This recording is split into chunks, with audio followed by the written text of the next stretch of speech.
ಕಲ್ಯಾಣ ಕರ್ನಾಟಕ ಅಂದ್ರೆ ನಮ್ಮ ರಾಜ್ಯದ ರಾಜಕಾರಣಿಗಳಿಗೆ ಅದು ಕಸದ ಬುಟ್ಟಿ ಇದ್ದ ಹಾಗೆ. ಯಾಕೆ ಅಂತಂದ್ರೆ ಅವರ ಎಲ್ಲ ಹೊಲಸುಗಳನ್ನ ತಂದು ಕಲ್ಯಾಣ ಕರ್ನಾಟಕ ಭಾಗ ಜೊತೆಗೆ ಉತ್ತರ ಕರ್ನಾಟಕಕ್ಕೆ ತಂದು ಎಸೆಯುವಂತ ರಾಜಕಾರಣಿಗಳೇ ಹೆಚ್ಚು. ಇಡೀ ರಾಜ್ಯದಲ್ಲಿ ಸುಮಾರು 70 ವರ್ಷಗಳ ಕಳೆದರೂ ಕೂಡ ಉತ್ತರ ಕರ್ನಾಟಕ ಜೊತೆಗೆ ಕಲ್ಯಾಣ ಕರ್ನಾಟಕ ಅಭಿವೃದ್ಧಿಯಾಗದೆ ಇರೋದಕ್ಕೆ ಕಾರಣ ಈ ಭಾಗದ ಜನಪ್ರತಿನಿಧಿಗಳೇ ಅಂತ ನೇರವಾಗಿ ಹೇಳಬೇಕಾಗುತ್ತೆ. ಹಲವು ಮುಖ್ಯಮಂತ್ರಿಗಳೇ ಬದಲಾವಣೆ ಆಗ್ತಾರೆ. ಪ್ರತಿ ಬಾರಿಯೂ ಕೂಡ ಬರ್ತಾರೆ, ಬಂದು ಮನವಿಯನ್ನ ಸ್ವೀಕಾರ ಮಾಡ್ತಾರೆ, ಹೋರಾಟಗಾರರ ಮನವಿಯನ್ನ ಸ್ವೀಕಾರ ಮಾಡ್ತಾರೆ, ಸಾರ್ವಜನಿಕರ ಸಮಸ್ಯೆಗಳನ್ನ ಬೇಕು ಬೇಡದ ಹಾಗೆ ಅವುಗಳನ್ನ ಸ್ವೀಕಾರ ಮಾಡಿ ಹೋಗ್ತಾರೆ. ಆದ್ರೆ ಅವುಗಳನ್ನ ಪರಿಪೂರ್ಣವಾಗಿ ಹರಿಸಿರ್ತಕ್ಕಂಥ ಕೆಲಸ ಈ ರಾಜ್ಯದ ಯಾವೊಬ್ಬ ಮುಖ್ಯಮಂತ್ರಿಯೂ ಕೂಡ ಮಾಡಿಲ್ಲ ಅನ್ನೋದು ದುರ್ದೈವದ ಸಂಗತಿ.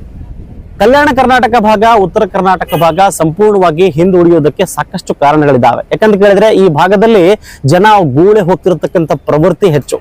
ಗೂಳೆ ಯಾಕೆ ಹೋಗ್ತಾರೆ ಅಂತಂದ್ರೆ ಈ ಭಾಗದಲ್ಲಿ ದೊಡ್ಡ ದೊಡ್ಡ ಕಂಪನಿಗಳಿಲ್ಲ ಅಥವಾ ಅವರಿಗೆ ಕೆಲಸ ಮಾಡೋದಕ್ಕೆ ಅವಕಾಶಗಳಿಲ್ಲ. ಹಾಗಾಗಿ ಬೆಂಗಳೂರಿನಂತ ಸಿಟಿ, ಬಾಂಬೆನಂತ ಸಿಟಿ ತಮ್ಮ ಹುಟ್ಟೂರನ್ನ ಬಿಟ್ಟು ಬೇರೆ ಪ್ರದೇಶಕ್ಕೆ ಹೋಗ್ಬೇಕಾಗಿರತಕ್ಕಂತ ಅನಿವಾರ್ಯತೆ ಇದೆ. ಇದು ಪ್ರತಿಯೊಬ್ಬ ರಾಜಕಾರಣಿಗೂ ಕೂಡ ಗೊತ್ತಿರತಕ್ಕಂತ ವಿಚಾರ. ಅವರು ಮನಸ್ಸು ಮಾಡಿದ್ರೆ ಈ ಭಾಗಕ್ಕೆ, ಕಲ್ಯಾಣ ಕರ್ನಾಟಕ ಭಾಗಕ್ಕೆ, ಉತ್ತರ ಕರ್ನಾಟಕ ಭಾಗಕ್ಕೆ ದೊಡ್ಡ ದೊಡ್ಡ ಕಂಪನಿಗಳನ್ನ ತೆಗೆದು ಈ ಭಾಗದ ಜನರಿಗೆ ಉದ್ಯೋಗವನ್ನ ನೀಡುತ್ತಿರ್ತಕ್ಕಂಥ ಕೆಲಸ ಮಾಡಬಹುದು.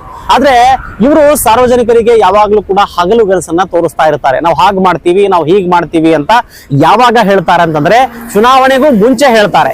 ಚುನಾವಣೆಯ ನಂತರ ಇವರು ಈ ಒಂದು ಸ್ಥಳವನ್ನೇ ಬಿಟ್ಟು ರಾಜಧಾನಿ ಹಿಡಿತಾರೆ. ಬೆಂಗಳೂರು, ಮುಂಬೈನೋ ಅಥವಾ ನ್ಯೂ ದಿಲ್ಲಿನೋ ಹಿಡಿತಾರೆ. ಯಾಕಂತ ಕೇಳಿದ್ರೆ ಇವರಿಗೆ ಇವರ ಅಭಿವೃದ್ಧಿ ಮಾತ್ರ ಚಿಂತನೆ ಇದೆ. ಆದ್ರೆ ಸಾರ್ವಜನಿಕರ ಚಿಂತೆ, ಕಲ್ಯಾಣ ಕರ್ನಾಟಕದ ಚಿಂತೆ ಅಥವಾ ಉತ್ತರ ಕರ್ನಾಟಕದ ಚಿಂತೆ ಇವರಿಗೆ ಇಲ್ಲ ಅನ್ನೋದು ದುರ್ದೈವದ ಸಂಗತಿ. ಆದ್ರೆ ಇಲ್ಲಿರ್ತಕ್ಕಂಥ ಜನರು ಕೂಡ ಅಷ್ಟೇ ಜವಾಬ್ದಾರರು.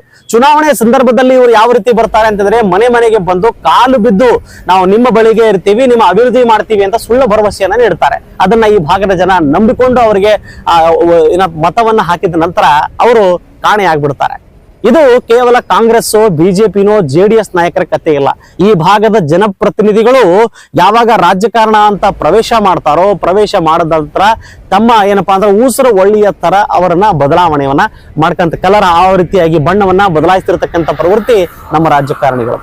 ನೀವು ನೋಡಬಹುದು ಈ ಭಾಗದಲ್ಲಿ ಸುಮಾರು 70 ವರ್ಷಗಳೇ ಕಳೆದು ಹೋಗಿವೆ. ಅವರು ಮಾತ್ರ ಕೋಟ್ಯಾಧಿಪತಿಗಳು, ಸಾವಿರ ಕೋಟಿಗಳಷ್ಟು ಆಸ್ತಿಯನ್ನ ಮಾಡಿದ್ದಾರೆ. ಇಲ್ಲೇ ಅಲ್ಲದೆ ರಾಜ್ಯ ಅಲ್ಲದೆ ಹೊರ ರಾಜ್ಯ, ಹೊರ ದೇಶದಲ್ಲಿ ಕೂಡ ತಮ್ಮ ಆಸ್ತಿಗಳನ್ನ ಮಾಡ್ಕೊಂಡಿದ್ದಾರೆ. ಆದ್ರೆ ಈ ಭಾಗದ ಅಭಿವೃದ್ಧಿ ವಿಚಾರಕ್ಕೆ ಬಂದ್ರೆ ಅವರು ಕೇವಲ ಪೇಪರ್ ನಲ್ಲಿ ಮಾತ್ರ ಅಭಿವೃದ್ಧಿಯ ಹರಿಕಾರರು, ಬಡವರ ಬಂಧು ಅಂತ ಹಾಕಂತಾರೆ.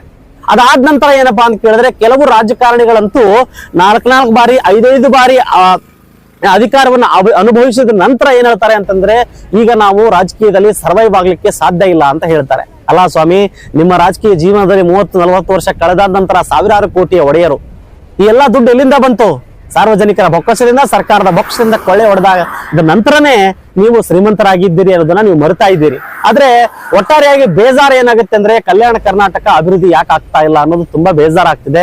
ಮೊನ್ನೆ ಮತ್ತು ನಿನ್ನೆ ಕಲಬುರಗಿಗೆ ಜೊತೆಗೆ ಈ ಕಲ್ಯಾಣ ಕರ್ನಾಟಕ ಭಾಗಕ್ಕೆ ಈ ರಾಜ್ಯದ ನೂತನ ಮುಖ್ಯಮಂತ್ರಿ ಡಿ.ಕೆ. ಶಿವಕುಮಾರ್ ಅವರು ಆಗಮಿಸಿದ್ರು.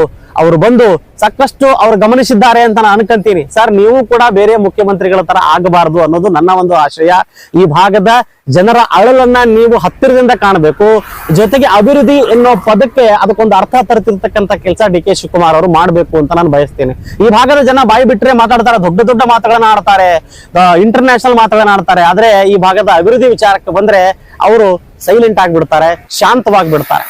ಹಾಗಾಗಿ ಈ ಭಾಗದ ರಾಜಕಾರಣಿಗಳಿಗೆ ಚಾಟಿ ಬೀಸಿರ್ತಕ್ಕಂಥ ಕೆಲಸ ಜನರು ಮಾಡ್ಬೇಕಾಗಿದೆ, ಮುಖ್ಯಮಂತ್ರಿಗಳು ಕೂಡ ಮಾಡ್ಬೇಕಾಗಿದೆ. ಯಾಕಂದ್ರೆ ಇವರು ದೊಡ್ಡ ದೊಡ್ಡ ಮಾತುಗಳನ್ನ ಹೇಳ್ತಿರ್ತಕ್ಕಂಥ ರಾಜಕಾರಣಿಗಳಿಗೆ ಚಾಟಿ ಬೀಸದೆ ಹೋದ್ರೆ ಇವರು ತಮ್ಮ ಲೋಕದಲ್ಲೇ ಇದ್ದಾರೆ. ಯಾವಾಗ ಬರ್ತಾರೆ ಅಂತಂದ್ರೆ ಅಳಿಯ ಬಂದ ಹಾಗೆ ಬರ್ತಾರೆ. ಈ ರಾಜ್ಯಕ್ಕೆ, ಈ ನಗರಕ್ಕೆ ಬರ್ತಾರೆ, ಬಂದು ಎಂಜಾಯ್ ಮಾಡ್ತಾರೆ, ಜನರಿಗೆ ಕೈ ಬೀಸ್ತಾ ಎಲ್ಲ ಕಡೆ ಏನಪ್ಪಾ ಅಂತ ಕೇಳಿದ್ರೆ ಓಡಾಡಿ ಮತ್ತೆ ರಿಪೀಟ್ ಬೆಂಗಳೂರನ್ನ ಸೇರ್ಕೊಂತಾರೆ, ನವದೆಹಲಿಯನ್ನ ಸೇರ್ಕೊಂತಾರೆ. ಆದ್ರೆ ಈಗ ಇನ್ನು ಮುಂದೆ ನೀವು ಅಭಿವೃದ್ಧಿಯ ವಿಚಾರದಲ್ಲಿ ಈ ರೀತಿಯಾಗಿ ರಾಜ್ಯದ ಜನತೆಗೆ ಮೋಸ ಮಾಡ್ತಾ ಇದ್ದೀರಿ, ಈ ಭಾಗದ ಜನತೆಗೆ ಮೋಸ ಮಾಡ್ತಾ ಇದ್ದೀರಿ ಅನ್ನೋ ವಿಚಾರ ನಿಮ್ಮ ಮನಸ್ಸಿಗಾದ್ರೂ ಅಟ್ಲೀಸ್ಟ್ ಕೇಳ್ಕೊಂಡು ಅಭಿವೃದ್ಧಿ ಅನ್ನೋ ವಿಚಾರಕ್ಕೆ ಸ್ಪಷ್ಟವಾಗಿರ್ತಕ್ಕಂಥ ಅರ್ಥವನ್ನ ಕೊಡ್ತಿರ್ತಕ್ಕಂಥ ಕೆಲಸ ಈ ಭಾಗದ ರಾಜಕಾರಣಿಗಳು ಮಾಡ್ತಾರೆ ಅಂತ ಭಾವಿಸ್ತೇನೆ.